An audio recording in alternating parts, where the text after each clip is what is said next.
పరాక్రమశాలి అయిన యేసుక్రీస్తు నామం పేరిట క్రీస్తునందున్న దేవుని ప్రియులారా, మీ అందరికీ హృదయపూర్వకమైన వందనములు తెలియచేయచ్చు ఉన్నాను. ఈ దినపు యేసయ్య కృపా వార్త కీర్తనల గ్రంథము 146వ అధ్యాయం 7వ వచనం.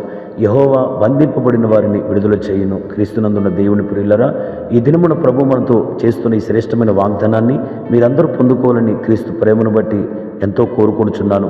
మన ప్రభు ఈ భూమి మీద ఆయన చేసిన పరిచర్యలు అనేకములైతే దానిలో శ్రేష్టమైన పరిచర్య బంధించబడిన వారిని విడిపించుట. అవును దేవుని ప్రియులారా, ఈ భూమి మీద అనేక మంది పాపముల చేత బంధించబడి ఉంటే వారిని ప్రభు విడుదల చేసినట్లుగా, రోగముల చేత బంధించబడి ఉంటే ప్రభు వారిని విడుదల చేసినట్లుగా, దయ్యముల చేత బంధించబడి ఉంటే ప్రభు వారిని విడుదల చేసినట్లుగా, మరి కొంతమంది అయితే మరణము చేత బంధించబడినప్పుడు మరణమును నిరర్ధకం చేసి ప్రభు వారిలో జీవమును విడుదల చేసి వారిని సజీవులుగా లేపినట్లుగా మనం చూస్తూ ఉన్నాం.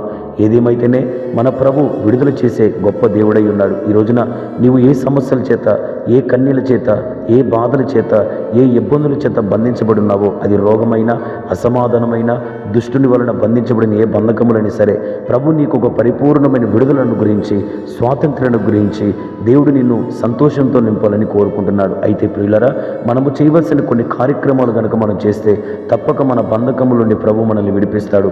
మొట్టమొదటిగా మనం మన బంధకాల నుండి విడుదల పొంది స్వాతంత్ర్యతను పొంది ఆనందించాలంటే మనము మొట్టమొదటిగా ప్రార్థించే వారంగా ఉండాలి. ప్రియులరా, పౌలు శీలులు బంధకముల్లో పడి ఉన్నప్పుడు వారి విడుదల కొరకు దేవుడు ఏం చేశాడో తెలుసా? వారిని విడిపించడానికి ముందుగా వారు ప్రభు సన్నిధిలో ప్రార్థించి పాటలు పాడారు. ఆ పాటలు, ఆ ప్రార్థన ప్రభు విని వారిని విడిపించినట్లుగా మనం చూస్తూ ఉన్నాం. ప్రియులరా, పేతురు గారు కూడా బంధకముల చేత చెరసాల్లో బంధించబడి ఉన్నప్పుడు సంఘమంతా ప్రార్థించగా ఆ ప్రార్థన పేతురు గారి బంధకములు తెంపినట్లుగా మనం చూస్తూ ఉన్నాం. పాత నిబంధన గ్రంథములో ఒక రాజు బంధకముల చేత బంధించబడి శత్రు చేతిలో ఉన్నప్పుడు అతడు ఆ బంధకములలో ప్రభు సన్నిధిలో ప్రార్థించాడు. తద్వారా ఆ బంధకముల నుండి ప్రభు విడుదల కలుగు చేశాడు. మెట్టుకు మనకు ప్రభు నేర్పిస్తున్న పాఠం ఏంటో తెలుసా? నీవు ఏ బంధకములో ఉన్నా నీ బంధకములు ప్రార్థన ద్వారానే తెంపబడతాయి. కాబట్టి ప్రార్థనను నిర్లక్ష్యం చేయక ప్రార్థనలతోనూ కీర్తనలతోనూ ప్రభువుని గణపరుస్తూ నీ బంధకముల నుండి నీ విడుదల పొందాలని ప్రభు తెలియచేయుచున్నాడు. రెండో మాటను మనం పరిశుద్ధ గ్రంథంలో చదివితే ప్రవక్త ఇలా మాట్లాడుతున్నాడు. బంధకములో పడి ఉండి నిరీక్షణ కలిగిన వారులారా అంటున్నాడు. ప్రియులారా, బంధకములలో పడి ఉన్న మనం ఏం కలిగి ఉండాలో తెలుసా? నిరీక్షణ కలిగి ఉండాలి. యోసేపు బంధించబడి చెరసాలో ఉన్నాడు, కానీ యోసేపు ఏమాత్రం బాధపడట్లేదు, సనగట్లేదు. తనకు కలిగిన దర్శనం విషయమై నిర్లక్ష్యం చెందట్లేదు.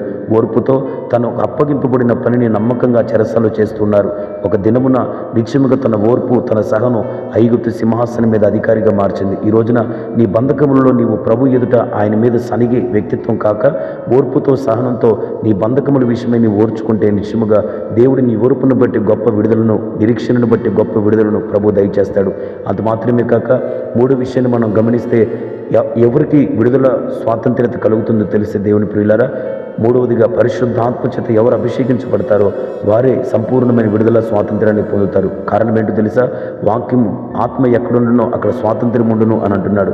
ప్రియులారా, మీరు పరిశుద్ధాత్మ చేత నింపబడి ఆత్మ దేవుని ద్వారా ఏలుబడి చేయబడుతున్న ఎడల, ఆ ఆత్మ దేవుని ద్వారా మీరు జీవించిన ఎడల నిశ్చయముగా మిమ్మల్ని బంధించిన ప్రతి బంధకములు తెంపబడతాయి. మరొక మాట చెప్పి మనం ఈ వాక్య భాగాన్ని ముగించుకుంటే, వాక్యం ఎక్కడుండునో, సత్యం ఎక్కడుండునో అక్కడ స్వాతంత్ర్యత ఉండును అంటున్నాడు. ప్రియులారా, మీరు ఏ బంధకములు ఉన్నా సరే, మీ లోపల వాక్యం నివసిస్తే, మీ లోపల సత్యం నివసిస్తే, మీ లోపల క్రీస్తు యేసు నివసిస్తే, ఆ క్రీస్తు యేసు వాక్యము సత్యమే మిమ్మల్ని సంపూర్ణమైన స్వాతంత్ర్యం తెచ్చి మీ బంధకములన్నిటి నుండి విడిపిస్తుంది. కాబట్టి ఈ దినపు శ్రేష్టమైన ఈ వర్తమానమును విని ప్రతి బంధకము నుండి మనం విడుదల పొంది దేవుని సన్నిధిలో కృతజ్ఞతాస్తుతులతో మనము ఆయన స్తుతిస్తూ ప్రభు రాకడ కొరకు సిద్ధపడదుముగాక. ఆమెన్. ప్రార్థన.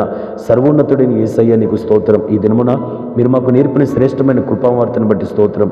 ఈ మాటలు వినిన వారిలో ఎవరు ఏ బంధకములు ఉన్నారో నజరేయుడిని యేసు నామములో వారి బంధకములు తెంపి స్వాతంత్ర్యతను అనుగ్రహించి మీ రాజ్యం కొరకు మమ్మల్ని సిద్ధపరచమని యేసు నామములో అడుగుచున్నాము తండ్రి. ఆమెన్. Praise the lord.